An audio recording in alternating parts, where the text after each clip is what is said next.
پاکستانیوں، P T I پر براہ راست پابندی لگائی نہیں جا سکتی۔ اگر لگاتے ہیں تو یورپی یونین سے بھی شدید رد عمل کا خدشہ ہے۔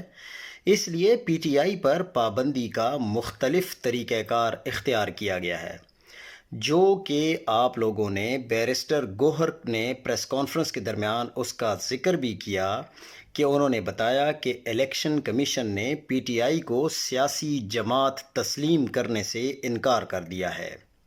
یوں الیکشن کمیشن کے کاغذوں میں بھی پی ٹی آئی انتخابی عمل میں شرکت نہیں کر سکتی، تو جو جماعت الیکشن نہیں لڑ سکتی وہ پابندی کی زد میں ہی سمجھیں۔